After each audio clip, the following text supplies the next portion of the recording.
We're going to go ahead and get started just because we have a lot of material to get through today. Thanks for joining us. I'm Bobby Mulder. I'm the program director for our agriculture team at Snohomish Conservation District. And first, I'd like to thank the CTD for letting us jump in here and helping us present on the carbon plan template that we've been working on. I have Carrie Browsick with me, who's our agroforester at Snohomish Conservation District, and she'll be running through the template. I do want to have Linda Leischel, our executive director, say a couple words before we get started, and then we'll just dig right into it. And I'll start with a little bit of housekeeping prior. So go ahead, Linda. Terrific. Thank you, Bobby. We're really excited to be working on this project and really appreciate all of you being engaged and helping to develop this.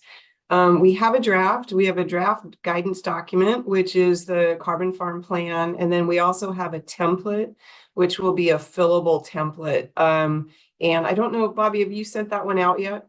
Or is that coming? It is actually in the chat in a Google Drive link. Oh, so you perfect. can access it right there. Excellent. Thank you, Bobby. So there's two different documents. They really are meant to go together and work together.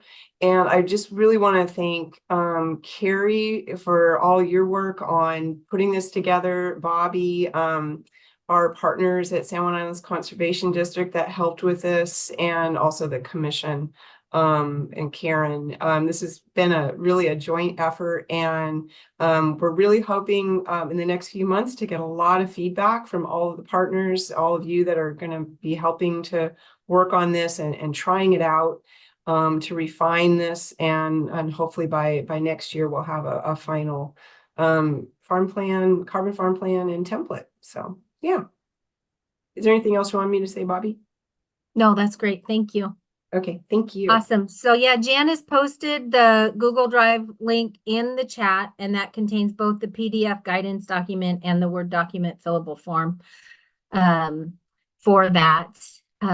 If as we go through this, unless it's a burning question, I'd love to try to hold questions until the end, but I'm going to be monitoring the chat. So questions that you have, you want to stick in there.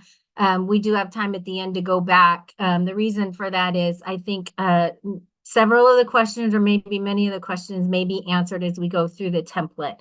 So, but if I feel like one needs to be brought up, I'll certainly do that. Otherwise, we'll hold questions till the end, and then we'll get going from there. Go ahead, Carrie. Go to the next slide.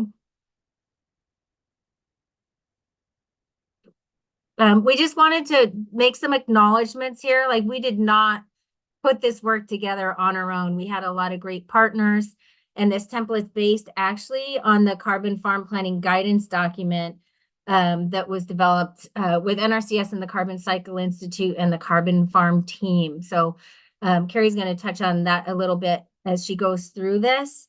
But this was developed with Sustainable Farms and Fields program with Karen Hillis through the commission to help us develop this. The team included from Snohomish, the list there, myself and Carrie and Summer Dowdery, who is our engineering program manager and did some carbon planning work down in California, Linda Leischel and Jessica Page for editing. And then San Juan Islands was great in their effort, helping us with Kathy Winnings and Pauline Chinkett, and then of course Karen Hills from the Conservation Commission. We're just going to go quick agenda for today. We're going to talk about the background, the overview of the template, why carbon farm planning is important. And then we're just going to take the remainder of the time walking through the template itself, get you familiar with that, and then we'll follow up with any questions. If we don't get questions answered today, we will be following up or, posting questions for you, so you make sure you can get your answers for that. Next slide.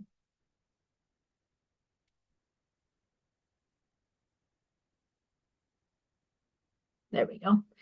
So this programming came through the Sustainable Farms and Fields, and we really wanted to develop a guidance document for carbon farm planning, of course, with the purpose to facilitate those site-specific climate-smart plans and practices that increase carbon sequestration and reduce greenhouse gas And so we developed this carbon farm plan template for resource planners to work with the land managers and farmers to identify those carbon sequestration opportunities and greenhouse gas opportunities to implement climate smart practices and funding opportunities coming down into the future.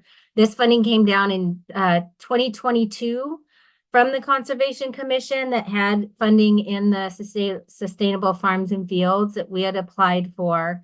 San Juan's also applied at the same time. And so we thought it was best to work together on a development of this draft for the first draft of this. And so that work was completed and we submitted the first draft to the commission the end of 2023. And then what we really wanted to do, which is this next piece, is there was a second round of funding in 2023 that we had applied for to not only finalize the template, but really have an opportunity for statewide input.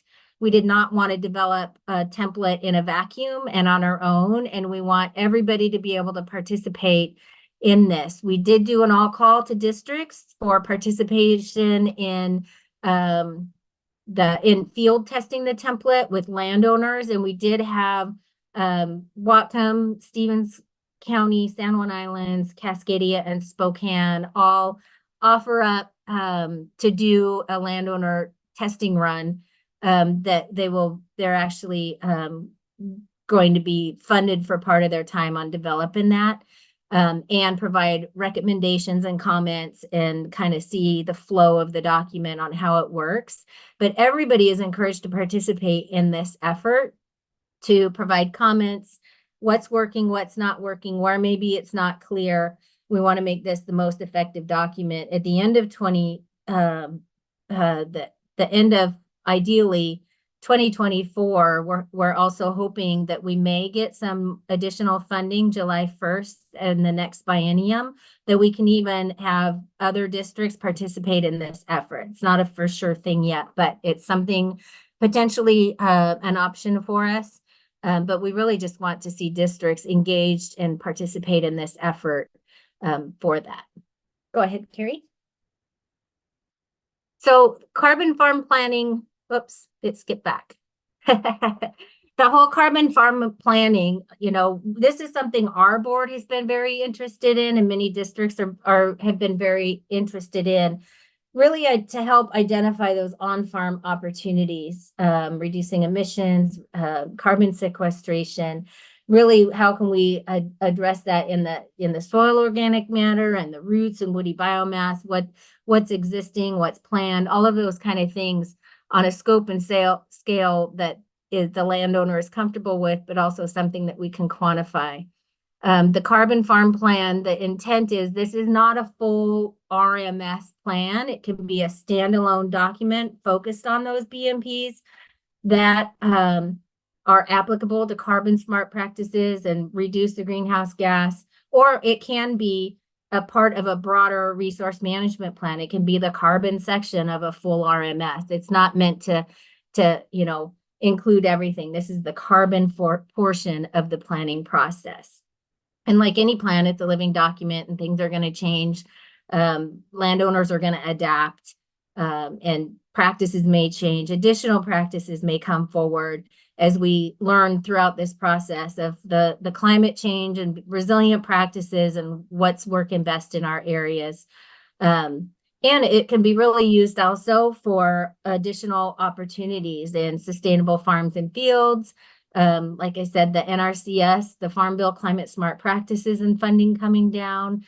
There's other grant opportunities using carbon planning now coming down with some SARE grants that we're applying for, and some other grant opportunities that are really interested in this carbon sequestration effort and greenhouse gas emissions. So there's a lot of different things applicable that can be used for this process. Next slide. And markets, we're trying to link in with where maybe carbon markets are coming down into the future. And this could be a big driver for a landowner's interest in that is, carbon market opportunities, carbon market development, we're wanting to just be kind of going along with the trajectory of carbon planning in Washington State, and beyond, where people can, find additional income and sources, or marketing. People want to market as a carbon smart farm as well, and that could be another opportunity. And it's an opportunity for us to help farmers with climate resiliency, improve soil health, finding manure alternatives for their operations, in order to best serve them. And then again, I touched on marketing opportunities. We see a big interest in agroforestry practices and other alternative marketing sources, certifications, and just non-traditional products, with different herbs and floral medicinals, cultural relevance, all different kinds of things.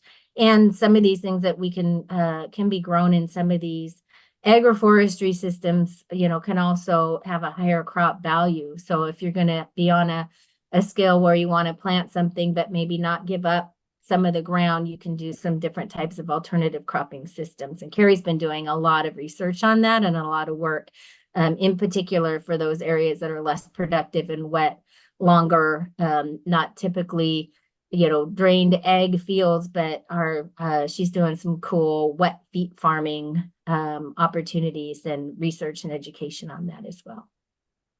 Next slide. And then we're going to end there and switch it over to Carrie, and we're going to dive right into this. Again, I'm going to monitor the chat, but we really just want to take the time going through the document itself. So go ahead and chat with me if you have any specifics, but we'll open it up for bigger questions at the end of it. So with that, Carrie, I'm going to hand it off to you. Great. Thanks, Bobby. Yeah, so from here, we're just going to try and sort of walk everyone through the template. I do want to point out that we didn't create this out of thin air. We did create this based off of this document that you see here, that was put together by the Carbon Cycle Institute in collaboration with Colorado State University and their COMET program and NRCS. And they were very generous, and let us sort of use this document that they created as sort of a baseline for working from. And they also have this great curriculum that they've developed as well, that goes along with why, there's a focus on carbon farm planning, how to do carbon farm planning, how to use COMET, all of those types of things. So this is a great resource just to get some additional information about carbon farm planning and all of that. And our little document, we put together, we actually went through a process where we looked at a lot of different carbon farm plan templates that have been developed over the years, from California to this one that we sort of used as our baseline for this. And a lot of these templates are huge documents. They're big, like RMS plus type plans. And so our goal with ours was to pare that down, to make it a little more accessible to both planners and landowners, a little more straightforward, and make it a document that can stand on its own as a nice, simple sort of carbon focused plan, but that could also be inserted into maybe a larger, more comprehensive RMS type of plan. So that's sort of what we were trying to get at, with creating our template. Our nice little cover page designed by Kathy Whittings here. And this is just an overview of the table of contents, just to give you kind of the idea. I mean, it's not super different than any other sort of farm planning that you might be used to. Certainly that introductory is sort of what is carbon farming, what are greenhouse gas equivalents, right? What is the plan? So that introductory section.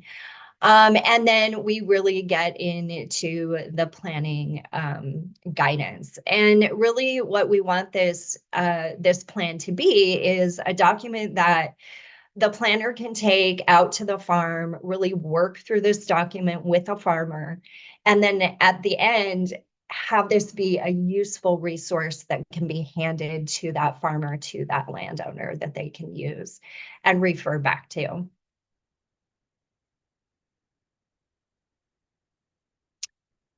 This, I just want to get us in the context, in the mindset of carbon farm planning, right? Because this is a very specific focus of planning. And this is a great visual that was created by the Fiber Shed in collaboration with the Carbon Cycle Institute.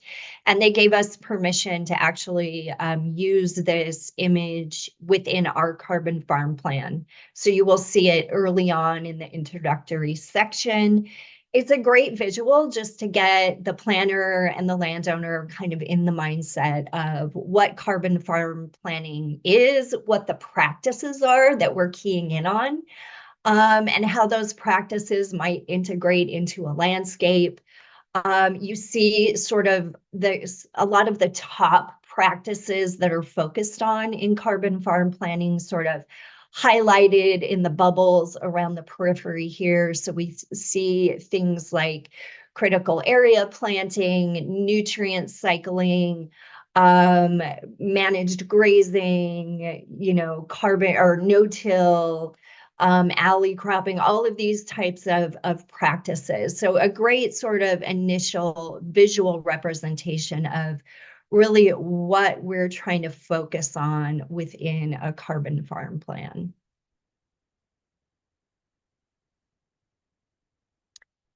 And then too, I just to get us in the mindset of carbon farm planning, want to talk a little bit about mitigation and adaptation. So the purpose of a carbon farm plan certainly has a focus on mitigation, right? So where on a farm, where on working lands are opportunities to find energy efficiencies, to sequester carbon, to do all those things to reduce greenhouse gas emissions or to sequester greenhouse gases out of the atmosphere. So that's certainly a central focus of carbon farm planning. But also, I want to point out that the adaptation side of this equation is also certainly important. When out on a farm working with a landowner, what are those opportunities for adaptation? So a lot of carbon farm planning or a lot of carbon farm practices certainly help landowners adapt to changes that they're experiencing as well. So what are the landowner concerns? What are some of the changes they're observing? What are some of the issues they're facing that maybe they weren't facing 5 or 10 years ago? So keying in on both those practices that certainly are going to help us mitigate, but also that are going to help that landowner, that landscape adapt to changes.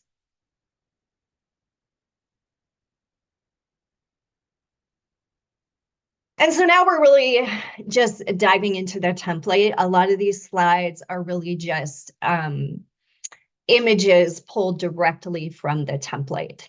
So again, the focus of a carbon farm plan is carbon. That's really the focus. And we're looking at terrestrial-based systems and the opportunities in terrestrial-based systems to both sequester carbon, but also to store that carbon long-term. And when we're looking at land-based systems, we have 2 basic pools for carbon sequestration and that carbon storage. And those pools are our soils in the form of soil organic matter, and then woody biomass or perennial biomass, perennial plants. Certainly all plants sequester carbon, but when we're talking about that sort of storage, you know, that keeping of the carbon on the land longer term, then we're really looking at a lot of our woody perennial type plants. Again, this is meant to be certainly a standalone document, but also can be inserted into a broader resource management plan as well. And so this is designed to not be too different than maybe any other sort of planning that you would be used to doing. Certainly, you know, you're going to go through a very similar planning process with this that you would with an RMS plan or any other type of planning document. There are going to be a few differences though. So certainly you're going to start with a site visit. You're going to go out with that landowner. You're going to look, you know, document what you already see on the landscape. That, you know, many of these landowners may already have some great carbon farm practices implemented already, and we want to document those. And certainly calculate what those carbon benefits are that are already occurring on the landscape. Certainly want to talk to the landowners about what they've been observing, what their concerns are, what their goals are for their land as well, to find those solutions that fit all of those aspects of farms and working lands. And then we want to look for opportunities for additional carbon farm practices that can be implemented. And we are also within this plan going to calculate those estimates of carbon equivalent benefits that we will get from these either already existing practices and any additional practices that we see opportunity for. And then sort of prioritize those practices that might be implemented based on those highest carbon benefits that we can get. And then, of course, at the end of the document, we're going to be, and the end of the planning process, we're going to be linking landowners to available resources to see if some of these opportunistic practices can be implemented.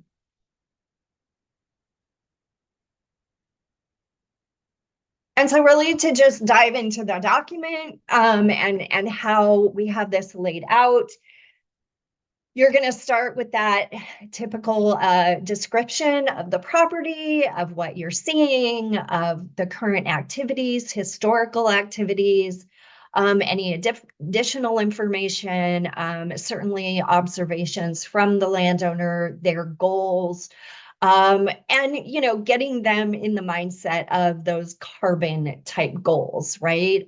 Do they want to enhance sequestration? That may not be their number one goal, but some of their other goals may get us to that point, right? So it may be that they want to enhance wildlife habitat or improve drought resiliency.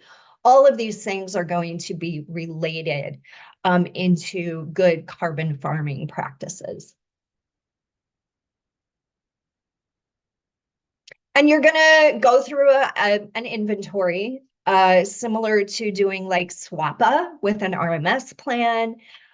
This inventory isn't going to follow SWAPA exactly. It's going to be a bit different, but it's going to be a similar process. And so you're going to be looking at climate conditions, using various resources. So sort of current climate conditions, and then maybe some predicted climate conditions, and then certainly observations from the landowner. Landowners, farmers have great information that we want to capture because they're there observing what's going on all the time, right? We all know that. And they are observing changes and they know what, what is changing on their landscape, what's causing problems. So certainly want to document that. We certainly want to document the soils. So looking at things like web soil survey, observational data when you're out there, do you see erosion? Do you see compacted soils? Do you see, a lot of great organic matter and a lot of vegetative cover? Do you see perennials? So all those observations you would make. Certainly want to get soil testing done and really key in on the percent of organic matter within that soil. There's a lot of different parameters that we can test for that get at carbon and carbon sequestration and storage within the soil profile. It gets very, very complex. So really, to simplify this, really keying in on at least the percent organic matter within that soil is what we want to document. And this, again, is one of our main priorities for carbon practices on the farm. So certainly documenting what's going on with the soils. Vegetation is going to be another one we look at. Historical records of, what might have been the natural vegetation on that site, and then looking at existing vegetative composition. This tells kind of a carbon story on the landscape, what past storage might have looked like, and then what opportunities we might have for future carbon sequestration and storage. And there's some various tools you can use for that. Looking at water resources and hydrology on the landscape, not because these are exact opportunities or carbon sinks necessarily, but because they point to a more holistic, resilient picture of what's going on that landscape. And then looking at the wildlife and biodiversity. Why? Because this is a key indicator of the resilience of a natural system to be able to adapt to change. And so these are all things that we want to document, to really get that picture of not only what are our opportunities to sequester carbon, but what does the overall resiliency look like and adaptation look like for this landscape.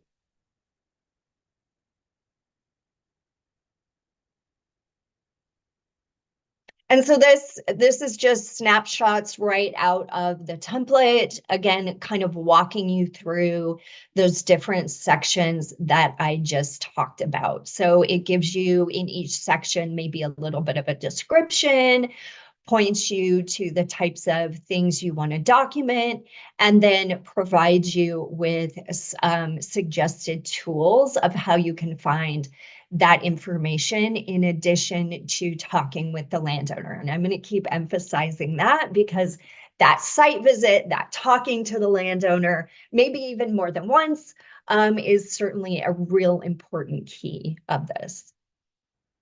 So we have the climate, the soils, again, a description of what you really want to look at, tools, we have the vegetation, we have the water resources. So you can see it walks you through these different sections of inventory and points you towards good tools to get a good inventory. So once you've kind of given your overall description of the land, of the farm, you've done that good documentation, you've documented farmer goals and concerns, then we really get into the heart of the plan, where we really start to key in on the carbon farming practices themselves. And this is we have some tools that we've pointed to here. There is this NRCS qualitative ranking tool. If you're not super familiar with what the top carbon farm practices are, this NRCS tool is great because it has sort of those top practices that they've identified, that they have good practice standards for. It sort of ranks them out in these tiers, and really highlights those practices that you're going to want to be keying in on any of these farms. And then you're going to run through the Comet Planner, the Comet Farm tool to document these practices as you go through the rest of the template. I do want to point out that the rest of this document may be a little different than other planning you've done before, and it's because the rest of this is broken down by land-based systems. It's not broken down by practice. So as we walk through the rest of this, you'll kind of see what that means. And so the first land-based system that is highlighted here is agroforestry. And so we took these different land-based systems, and this is based off the template from the Carbon Cycle Institute. And they basically just put them on here in alphabetical order. So this is not certainly in parsed out by importance or anything like that, but simply as, in alphabetical order of these land-based systems. So we do start with agroforestry systems. And each system has a little bit of an intro. It has template suggestions. You're going to put a narrative in about, this land-based system on the farm or lack of it. And then you are going to describe the existing practices that you see already occurring. So with agroforestry, for example, and then you're going to insert a table, and you can see an example of a table for existing practices. We have, as an example here on this random farm, alley cropping, we see 3 acres, and we see some forest farming, 2 acres, and these are the ages of these systems that we see on the farm. And then we run these practices through Comet, and we get these numbers, which represent the carbon equivalent opportunity, the carbon equivalent capture that these practices are going to provide us on this farm. And so these are existing, and then we're going to go into proposed practices. And so here you see under agroforestry practices, the different practices that you can do on a farm. And then, maybe the farmer's interested in increasing their alley cropping, or they're interested in putting in a riparian forest buffer. And you will document at what, extent they want to do that, when they're going to want to do that. And then you are going to then run that through Comet as well. And you're going to get this sort of potential increase of carbon sequestration. And so you can see here for the existing practices, we've got 27, and then we're going to add an additional 10. And so our carbon equivalents on this farm for this land-based system is going to be 37. And so that's kind of how each land-based system sort of works. Our next land-based system is cropland systems. Again, you're going to insert your narrative about what you observe on this farm as far as croplands go. You're going to identify existing practices that are sequestering carbon, and you're going to insert your table, similar to what we saw with agroforestry.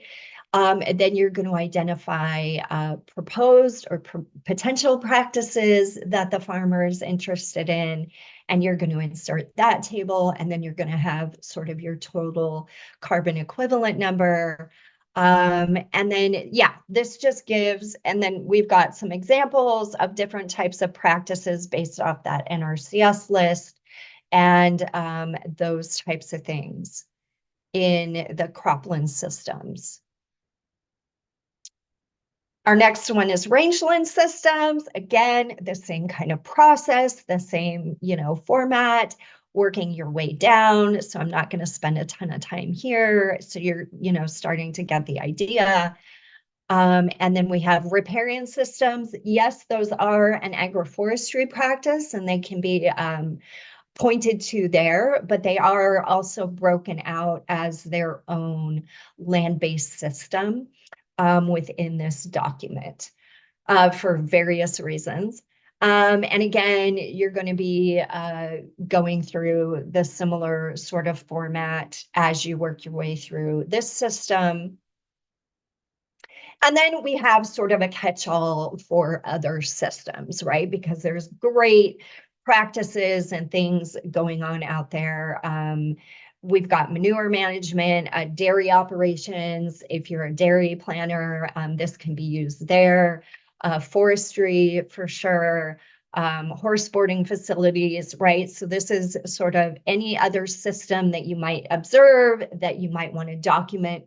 Carbon farming, carbon practices, potential carbon practices can be then sort of built into this other systems section.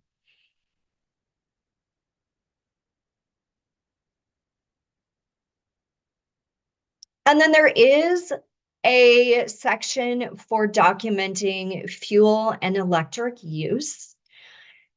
And this is getting at what are the sources of emissions that we're seeing?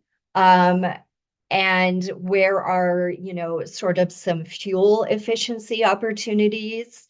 We do have, which many of you may be familiar with, the RETA program available in Washington State, or the REAP program, the Rural Energy for America program.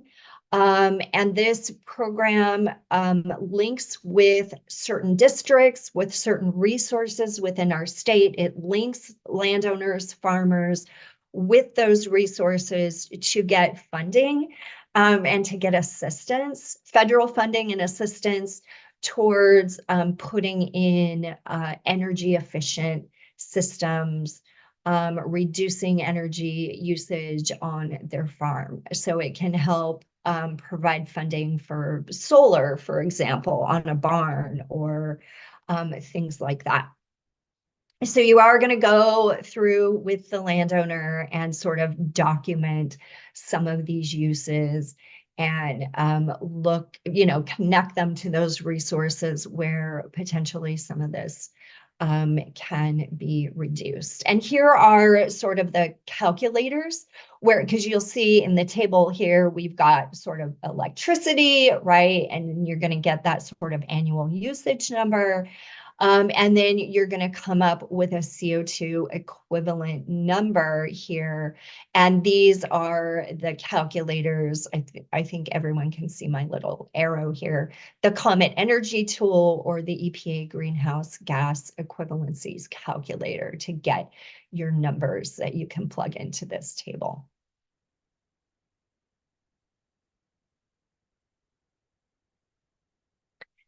And then we get into a summary. So we've gone through all our documentation, all our planning. We've identified practices. We've identified all the good work already going on. We've identified some of that energy usage and opportunities there. And so then we have our summary section. And you'll provide, a summary of practices, sort of a narrative here. You will provide, and then you'll get into a table where and this is like I'm spacing on the Record of decision. Thank you, Bobby. Record of decision. This is similar to a record of decisions. So you're identifying your practice. You've got a planned, amount, the planned year potentially, and then a place where you can document the actual implementation of those practices. You're going to describe the practice, and then you're going to have those CO2 numbers and co-benefits here. So some of these carbon farming practices, well, many of them not only have that CO2 equivalent benefit, but they also have co-benefits. Riparian forest buffer, for example, is going to have certainly those CO2 benefits, but it's also going to have co-benefits like water quality or increasing habitat or biodiversity or things like that. So you'll want to document some of those co-benefits as well.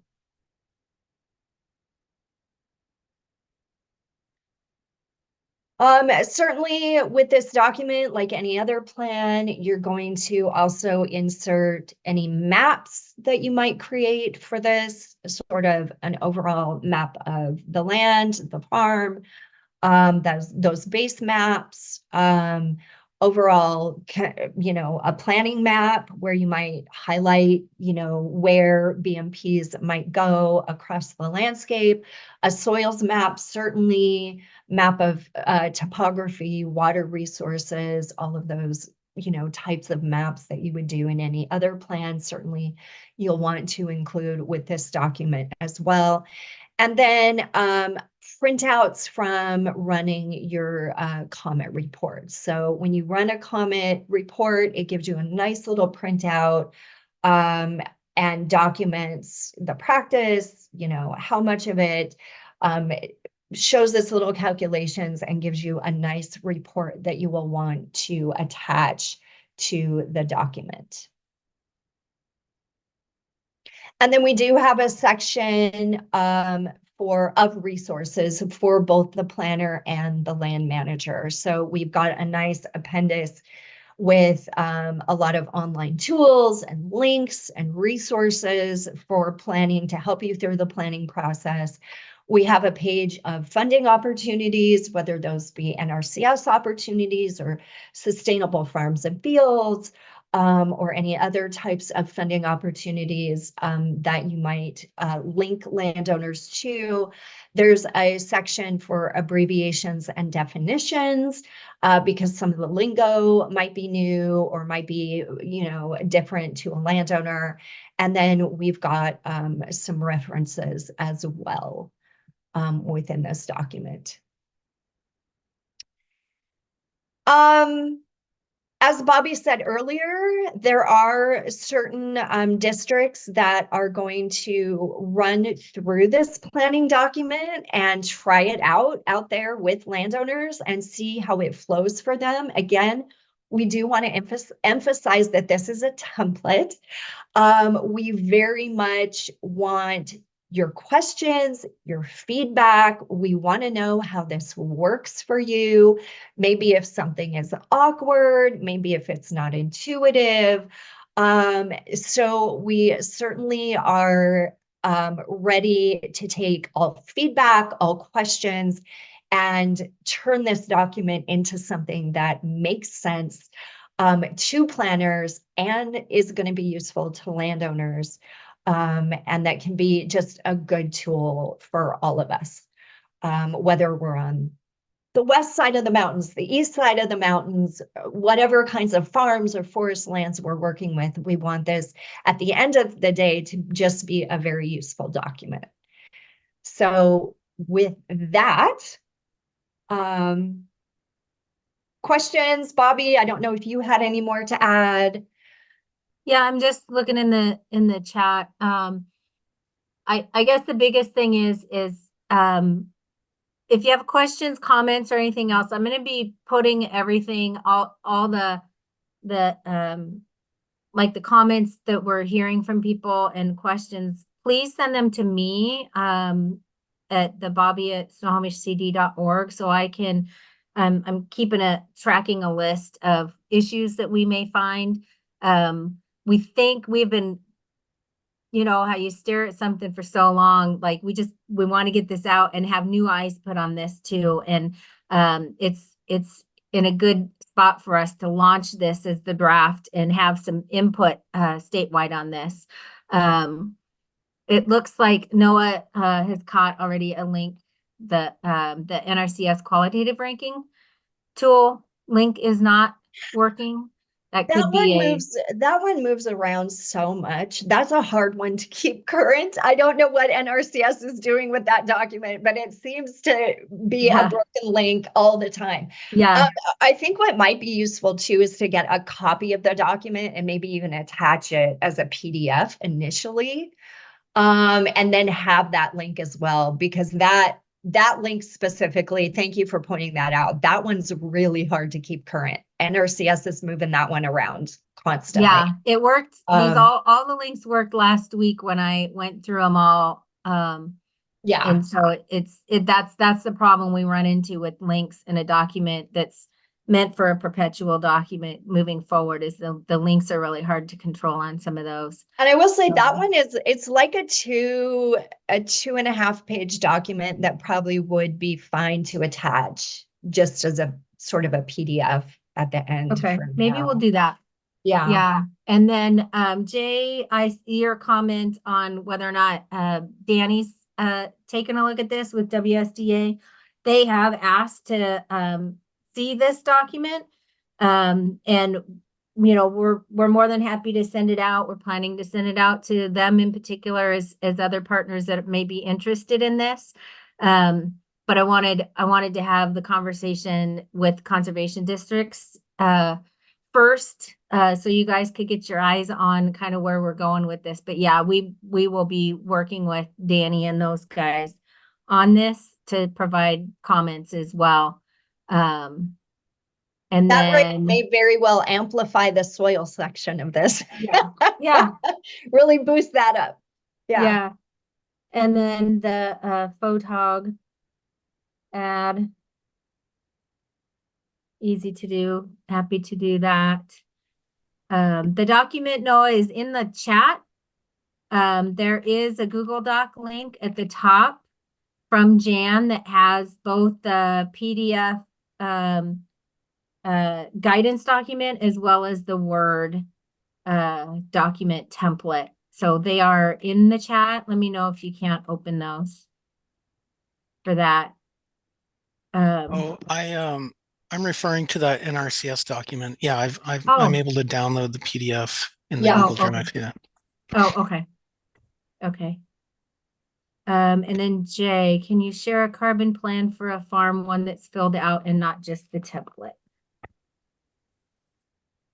We talked about that, having Carrie run through, she's her template that she'll be running through. We can talk about that on if maybe we can expedite something to post to have a filled out version so you can all see a completed one. Good idea. Mhm. And these will be listed on the CTD website as well. So keep an eye on that. And then I would think about sending it to dairy feds or other industry partners. The WSDA dairy groups have also requested it, but I'm happy to have a conversation with the dairy feds on their input into this. We're pretty connected with Jay Gordon with the Dairy Federation on work that we do, and happy to link up with them. Good idea. Or yeah. Any other questions on that? This is really just meant as kind of a launch, taking a look at this for today and really just, we want people to scrub this. We want people to find issues or opportunities to improve it. It's a workable document now, but I think, there's still opportunity to improve it. That's why it took so long to launch it out here, is we really wanted to be in a pretty solid form heading out of here. And so as you work through it, please reach out with questions or comments, or if you're not following something, so we can help you through the process. And then any other needs that you might have. And then if it's something that, you're really jazzed about and want to do more of, keep an eye also. We were literally, Carrie, I'm going to put you on the spot here, but we literally just had a conversation about a potential agroforestry forum, just like the planner forum and the riparian forum. And this might be something great to have, just an ongoing conversation. Maybe at some point we can include a carbon planning forum or something like that. I think that's a real good opportunity for that. And I think documents like this are there, and Bobby talked about this sort of earlier on in the presentation, but I just was in DC, and Forest Service and NRCS and a lot of folks, legislators in DC are really starting to look at funding tied to carbon and those credits, and in a way that landowners can be compensated, right, for documenting the carbon that they might be able to sequester and hold on the landscape. So there's a lot of interest in that at the federal level, and starting to trickle down funding to landowners in that way. And I know that's been experimented with in the private space and things like that, but it looks like that could really be coming down in the next several years. So could be an opportunity for farmers, for landowners, for some economic benefit for doing these practices. They're really trying to crack that nut of how payments would look for landowners who can document these types of things in some way. Carrie, there's a question on that potential compensation. Is that for what they're already doing or for new projects? Both. Or right? Both, yeah. Mm-hmm. Yeah, so keep your eyes open on some of that kind of stuff. Any initial comments on at least where this is going? Jay said he just added it to his conservation plan. There's some redundancy in the sections. I Good comments. can speak the question, Bobby. Hi, Yeah, that would Bobby. be great. Yeah, so what I was thinking is, I'm just looking at the template, and I mean, I like it. It's a great standalone product, but if you were willing to, I'm looking at the existing site conditions page, and I'm thinking there's a lot of things in here that are really duplicative. If I were to do this as part of my RMS plan, my farm conservation plan. So if I were reorganizing this, I would do it in a SWAPA format and then add C at the end. And then that way, if I did a farm plan without a carbon plan, I list out soil, water, air, plants, animal, human issues. And then if I did a farm plan with a carbon plan, I would still list all those soil, water, air, plant, animal, human issues. And then I would add carbon at the bottom. That way they like that. This page in particular, you can use it for one or you can use it for both really easily. And I don't know if everyone follows the King CD plan, but having it so it just really integrates into the conservation plan. And this is the one piece where it's just, at least the way it's labeled is a little bit off. It would be nice to continue to use the SWAPA inventory that we use and just add carbon or climate. Jay, how would you add carbon? Like, if you added carbon at the end, what would that mean? What would it look like? Well, basically, when I do my resource inventory, right, I'm looking at soil issues, then I'm going to water, and then plants, animals, wildlife, human issues. And then carbon would just be your climate piece would just be at the end. And And anything that is like very specific to a carbon plan could go on the end. So it's just additive. So, and I'm just asking because I'm trying to visualize how you would add carbon at the end, because I feel like you'd be looping back through soil and plants, because that's how you're documenting the carbon, right? I'm just, yeah, I'm just trying to figure out how you add how you talk about the carbon at the end. Yeah. And that's not, like you said, duplicative throughout the rest of it. Yeah, I guess I misspoke. I'm just looking at the section 1.2, Yeah, existing site conditions inventory, yeah, and I'm just proposing reworking this section so it matches SWAPA, right. and then climate goes at the end. Climate. Okay, gotcha. Yeah. So I think I said carbon, but I should have said climate. So climate goes at the bottom.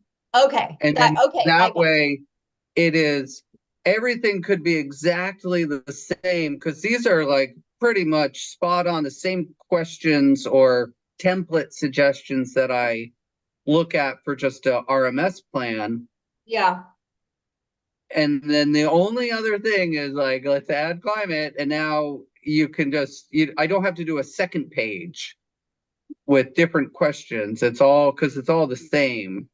if you were to integrate this into an RMS plan, yeah. And so if you walked through that SWAPA for a carbon farm plan, if it was going to stand alone, what you could do then is just highlight the highlight that SWAPA in a carbon context. Yeah. Yeah. Yeah, great. I like that. Good Thanks for that comments, feedback. Jay. Yeah, Noah mentions carbon's incorporated in the a resource concern category. Yeah, some of the Um, energy is in there mhm, as yeah. well. Mhm. Yeah, and then Pauline asked about particular for the template, those running through the template, would we like to see different representation of farm types? Yes, that would be great. It would be great if not everybody doesn't do a pasture, a range, or a dairy, or just forestry. We do have so far with the districts that are assisting us, pasture and range, commercial crop, dairy, orchard, and I think forestry, I'm not sure. So I think we have at least an initial kind of handful of different types of farms, but especially if you have a kind of a, you know, we have large farms, we have some small farms. I think if you have something in particular, Pauline, up there, if you have several to pick from, I'm happy to talk to you about something that's not really on the list yet, but we do have we don't have I don't know that we have a vineyard yet. We might have a vineyard and not an orchard, or we might have an orchard and not a vineyard, one of those two. But Yeah. I think we have at least a small batch of varied farms. None of the districts that are working this workforce currently are working on the same type of plan. I'll put it that way. Yeah. Yeah.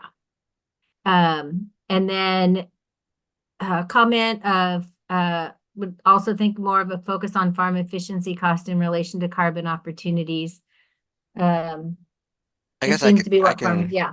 Yeah, go yeah, I ahead, mean, Trevor. so just talking to farmers and working on carbon plans, I mean, a lot of them are interested in carbon, but the real question is like, how do these practices help my farm?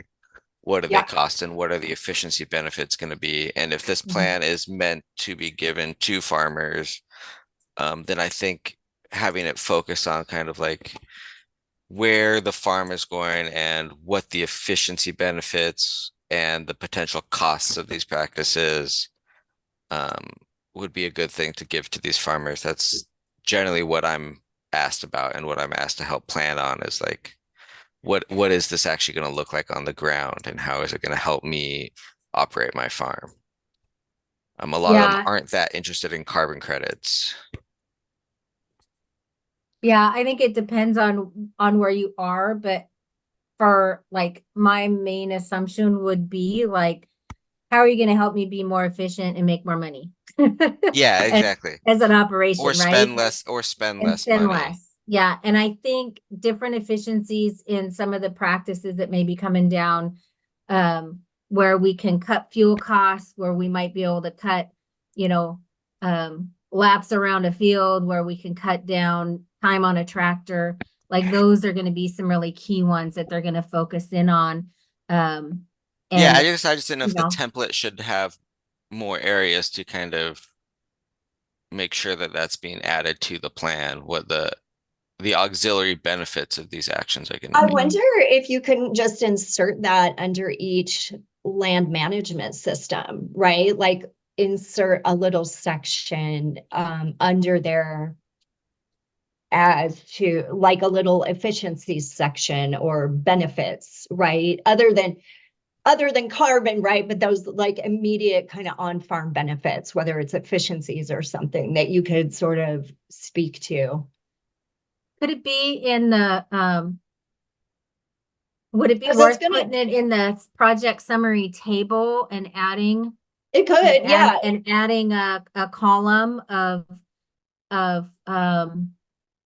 yeah, decreased fuel efficiencies. consumption, decreased cost per acre of tractor use or something like that, just so they can visually see that. I just keep thinking back at Yeah, the last sustainable farms and fields, the manure efficiencies applications that came out, like you had to detail that down on like really cost savings and yeah, fuel consumption savings. And that was really, really interesting creating that some of these applications on really the cost benefit ratio. Carbon was one thing and lowering the carbon footprint was one thing, but like I was really interested in like, holy smokes, look at the time, money, and effort the farmer's going to save and do. So that's a really good comment Yeah, on yeah. I there. mean, that's how we sell most of our conservation practices. So I Yeah. think, Yeah, it's a good point.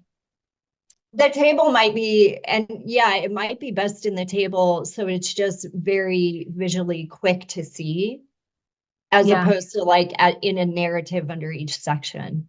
Yeah, Yeah. I want to know what I need to implement, when I need to implement, and why I'm doing it. right. Yeah, kind of the why. Like, how does Yeah. it? Yeah, Okay. And they're going to be making these decisions based on primarily economic benefit and value to them, right?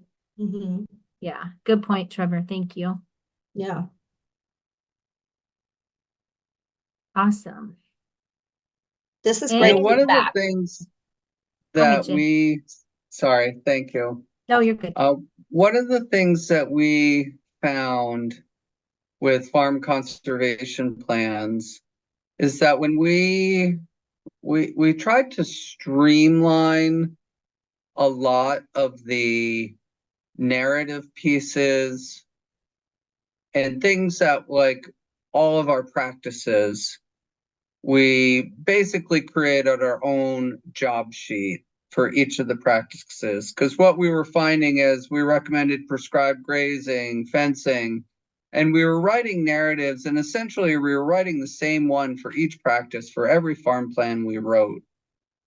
And my thought for this is that you're going to get people like myself, which are like, we're not very wordy in our written plans.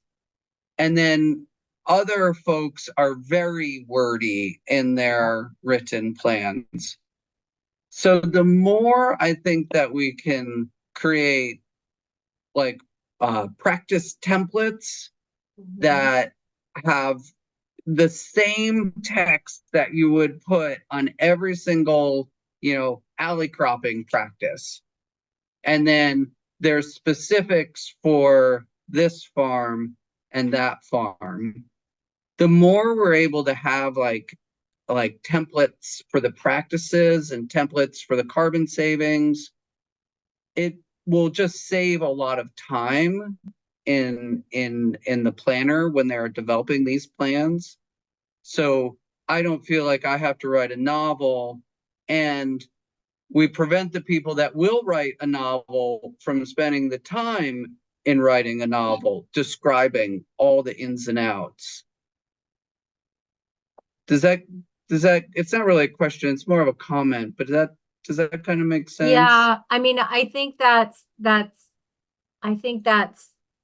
I don't know how to answer that, Jay, because I think that's part of the nature of the beast, and part of our problem is we have such a varied type, size, framework of conservation districts that I'm happy to take I would love to kind of see something of what that would look like. And then you have like a brand new planner that may need to see something a little more wordy as they're gaining along, or, you know, I don't know how to answer that necessarily without putting more thought into it. I don't disagree at all, but I think that's a problem that we face just in farm planning in general. You know, some CDs tell me their farm plan is a job sheet, and other CDs tell me it's a 25-page document that they work with the landowners they work with need that lengthy description and direction of what it is and how to's.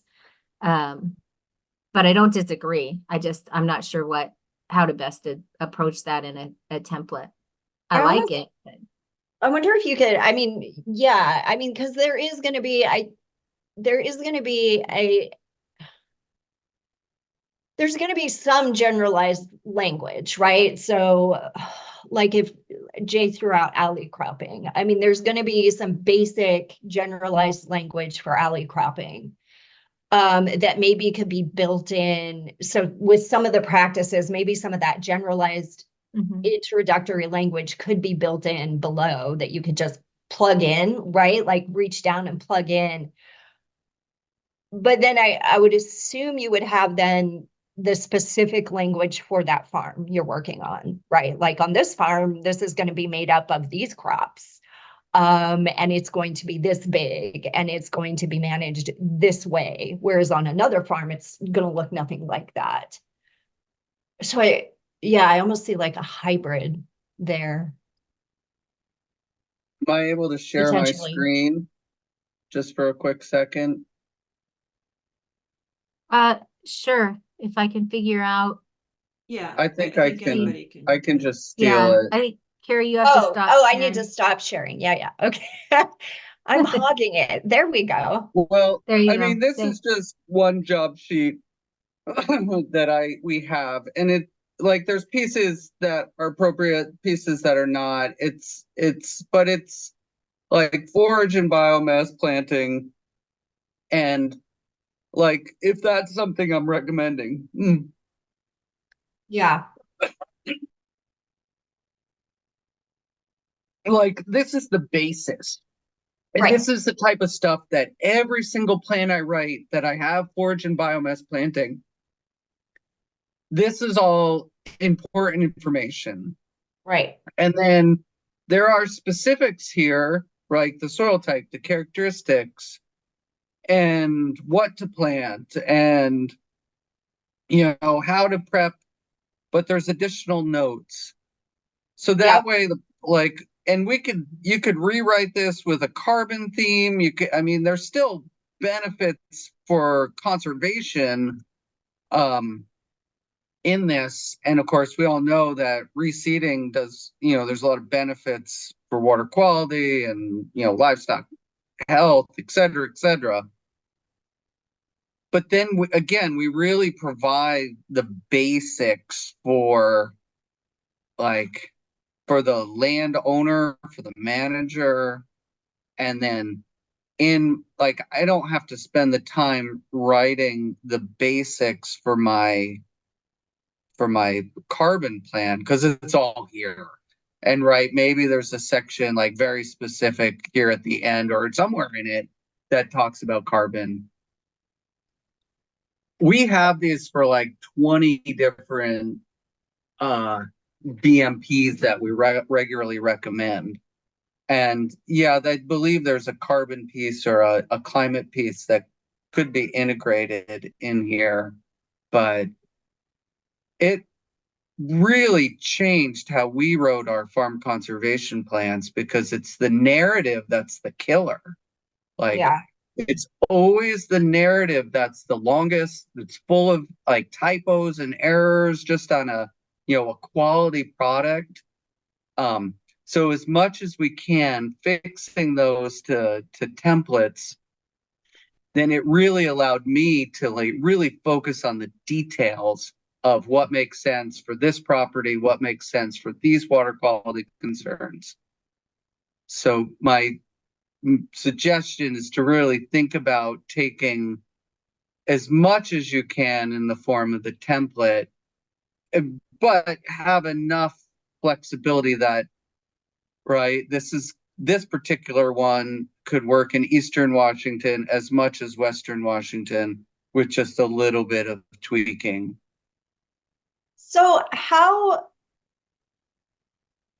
do these compare to like the NRCS job sheets that might already exist for these practices? Is this like for KCD, is this like taking one of those NRCS job sheets and simplifying it down for your purposes? Is that what you all did? Yeah, we did refer to the NRCS job sheet in a lot of these, but a lot of that NRCS language doesn't necessarily apply Mhm. to someone who's not getting EQIP funding. And Right. it just, the language was not really appropriate. Gotcha. Because like job approval authority and things that we would include, we wound up having to explain, and it was wasted time. Mhm. So we had someone who, that was what they did for 6 months, is they wrote job sheets with all of our input, and we went through, like I said, the 20 or so different practices that we often recommend, 24 practices that we often recommend. And it's really like, here it says KCD, but it could say, Washington Conservation Districts and whatever it is you want it to say. Again, it took the writing of a plan, which we do a lot of at King CD, and it cut the time of authoring it because, again, if I did 15 practices, I had to write this long narrative for all 15 practices. And you wound up cutting and pasting from another plan. Like, it's just Mhm. like, and that's where, oops, 8 acres on one plan is actually 3 acres and you didn't catch it. Like, it's just prone, when you cut and paste, it's error prone. Yeah. Jay, are you willing to share those job sheets? Absolutely. Yeah. Yeah, I mean, I like the efficiency aspect of Yeah. this. And it could be really cool to have like the top 20 practices to start with, right? Or something like that. That we could, yeah, yeah. I'll Thanks reach for out, sharing. Jay. I'll reach out and we can talk some more about this Yeah. on how we might, I'm all for efficiencies, man. Yeah, You know, yeah. being one of those wordy typers, right? And Yeah. yeah, I mean, we and we really all found it to be super helpful just because of the, and if it's the same with the existing practices, like if folks are already doing existing farm practices, and if we're able to anticipate the farm practices that most of people will do that are good, that are worth recognizing for carbon, Yeah. then we could make up some sheets like this that reflect those common, I mean, it may be the same. We just call it Mhm. existing versus, yeah. It could be the anyway, same, just the context is a little different. Yeah. No, that's great. Yeah, I feel I feel a little lasso heading Jay's way try to reel you in for some more conversation. So, and Jan Happy. too, Jan's, and I was also thinking from the CTD standpoint is having those available as a resource for the planner side of things too. So not just the carbon plan. So I'll reach out and we'll have another conversation about, what you're comfortable with sharing and how you can help us out. You're always a great resource and I appreciate you. Anything else coming to mind?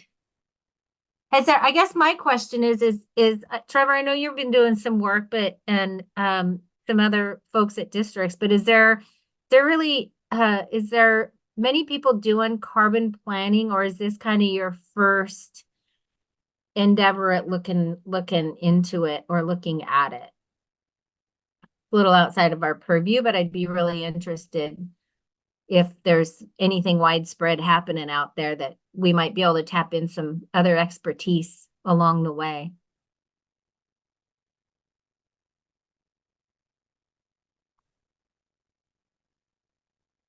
Yep. Alex, thanks. Looking forward to working with you guys. I think it's definitely my first toe dip in the water of carbon planning. But I can see a trend on where we're going and some opportunities into the future. And I think it's going to become, it's something that we want to get ahead of and start incorporating into our work. And so the best we can help get other districts set up into that process and like just have these kind of opportunities where you guys can provide, great comments already. And once you start digging into it, I look forward to even additional conversations on creating the best document that we can for all of us to use effectively and efficiently and that's going to work for the landowner at the end of the day is our goal too. So any other questions for the good of the order, comments, that kind of thing? Again, Carrie, can you maybe, I'm just going to put my contact in here again. I would love a carbon planner forum just to bounce ideas off of other people. If people are interested in that, I think it'd be really helpful, particularly as we're getting templates and just best practices figured out. Okay. Trevor, did you We'll go work on through it. that training that I highlighted earlier in the presentation? The one from the carbon Yeah. comment, yeah, I did. Yeah. Okay. Did you find that helpful? Was it good? Yeah, I mean, yes, it was helpful. I didn't come out of it being like, I'm now ready to roll and I can do this. But it was a step in the right direction. Okay. Great. The curriculum looks really good Yeah. on there. Yeah. It's Just just it's a little shallower than I would have liked, I would say. Yeah. Yeah. So, okay. Well, if we don't have other comments, needs, questions, I don't know if you did this in a training that I missed. So if I did, oops, I should have attended it. But it would always be good for me to kind of go through like all of our BMPs, which I'm very familiar with for like water quality and productivity, to kind of go through and just go, okay, here's like critical area planting, and this is the carbon offset we should expect, and this is like how how can you justify it like cost wise for a fence, and then the cost of the fence and the carbon input of putting in a fence, but then the carbon savings or the carbon absorption of having a riparian area. But just kind of go through all of the practices that are in our book of work and kind of have a carbon spin on it. Like, I mean, I can run Comet, and I really, at the end of the day, running Comet is going to give us the actual numbers, but when I'm talking to a cooperator in the field, I can talk about the water quality benefits and the TMDL benefits of putting in a buffer and a buffer fence. So I think for planners, it would be great to have like those like things the same for carbon. And I So, mean, the numbers are awesome, but like the numbers on one property may be different because they're like the actual numbers may be different because of other things. But so having more, go ahead. almost, so almost how you talk to a farmer about these benefits, right? How do you articulate to them? Is that what I hear you saying? Yeah, we're really going through like a lot of our BMPs that we use, and the carbon ones are pretty much the same. Like looking at Yeah. all these lists, we're not really creating brand new, best management practices. These are all from the EFOTOG, Mhm. but going through all or a big percentage of those practices, but talking about them specifically with carbon reduction and absorption. Yeah. And I think if I'm hearing you right, Jay, like the question that you're saying is the carbon reduction a bigger benefit than the actual cost to implement some of these?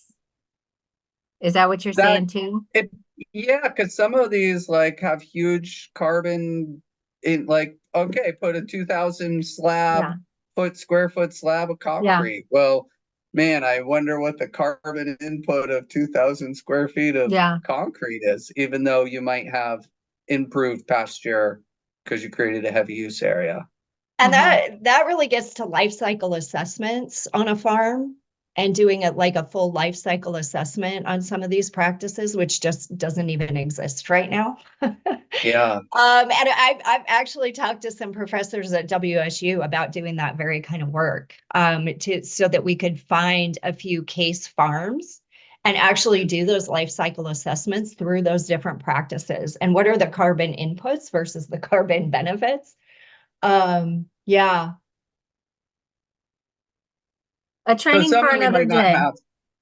Yeah, we might not have the answers to all of them, but if we do have, like so I can casually talk as I'm trying to nudge Yeah. someone to do something, whether Mhm. it's in a carbon plan or whether it's just like, yeah, I'm talking to Bobby and Duval, Farmer Bobby, and I'm like, hey, if you did this, not only is it a water quality benefit, but it's also a carbon benefit, Mhm. right?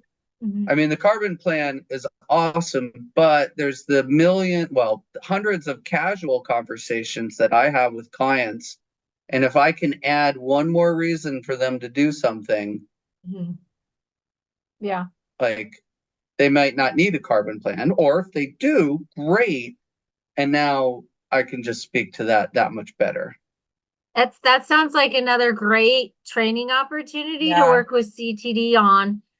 It does. And I can see a reason for a multitude of carbon related trainings that because it is, you know, it is something new that we're really wanting to expand upon and professionally develop in. And I've been a planner for over 25 years, but I haven't dealt with carbon much at all, right? And it's the talk of the streets. And I think that there's opportunities for farmers, but um in my mind too, there's also that whole marketing side of it, right?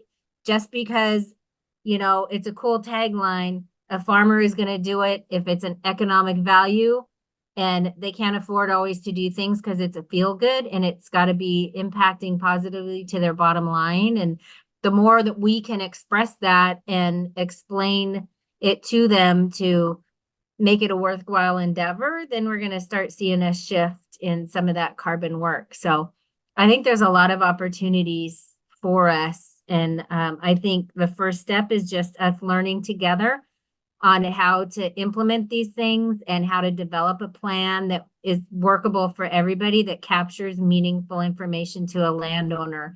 So that's really what I want to get out of this effort is a meaningful document that captures what we need to capture, that a landowner can use, and it's, and we're not there with this version likely, but I hope with everybody else's help and great expertise behind them, we can all get there together. So that's what I'm excited for with this plan. We have to start in square one. We're in square 4 out of 10, maybe, and we're looking to get this thing over the finish line in a usable format that everybody's going to be happy with.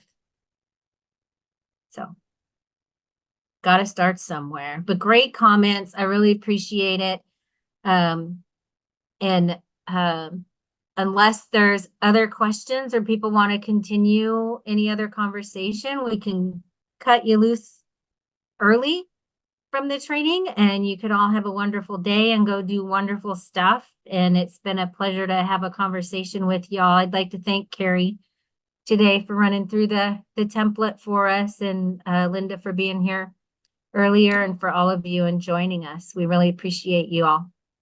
Yeah, I really appreciate all the immediate feedback and just some of the conversation. This has been great. Thanks, everyone. Yeah. Have a great day, everybody. Take care.